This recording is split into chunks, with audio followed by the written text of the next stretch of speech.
स्वामी नहीं आसिले मटन। देखंतु सांग माने मटन आसीगला। एबे रोषेई करिवु। मटन को गोटे जगार ढाड़ी देली।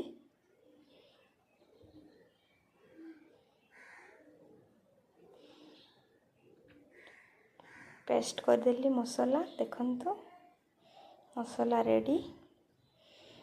एबे आलू को छाणी काढ़ी देवी।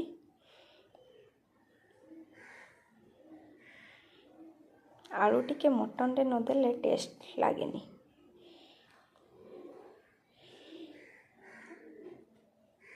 एबे पड़िला गोटा गरम मसला, प्याज कटा, कंचा लंका, मटन आलू छणा, प्याज पड़िला, कंचा लंका पड़िला। याको भल भाव भाजी गोल्डन कलर जाए भाजीबा।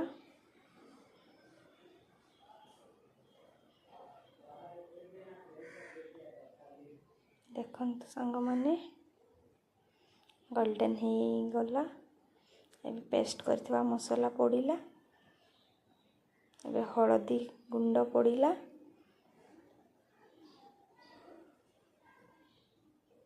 याको भल भाव रे चलई दबा।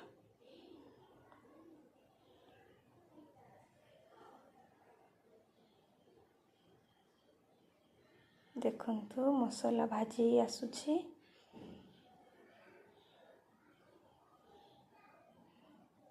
एबे मटन को पकेईकी चर्बी गुड़ा को परे पकेइबा।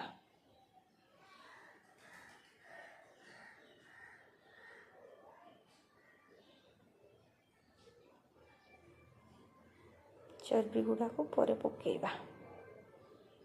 एबे नुहे एबे मटन को भल भाव रे चलई दबा।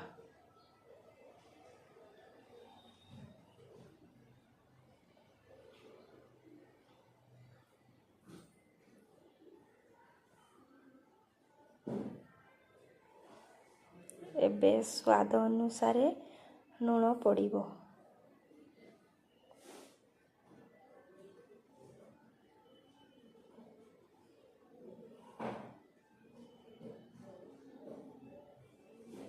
लूण तो पड़ीगला। भल भाव रे चले कसी कसी मटन को भल भाव रे कसीबा।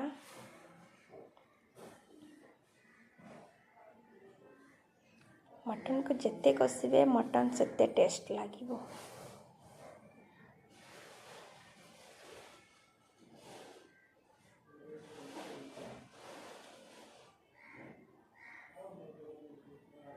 एबे लंका गुंड पड़िला।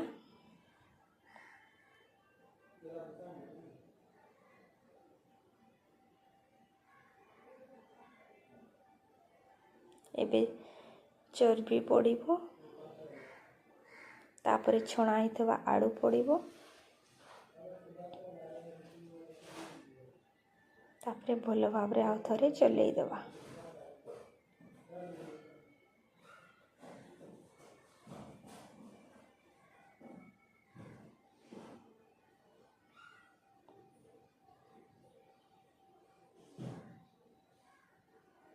देखंतु सांग माने हमर मटन कसेई आसुछि।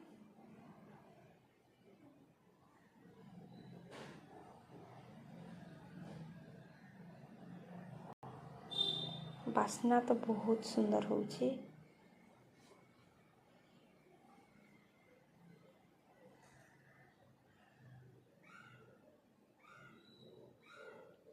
एबे एवरेस्ट मसला पड़िला।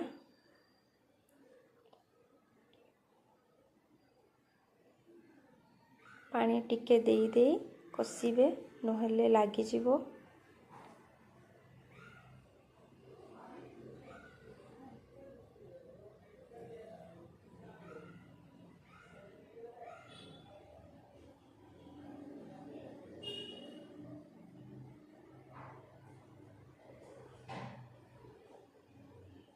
एबे पानी देकी आमे फुटा होइथिबा पानी देलु।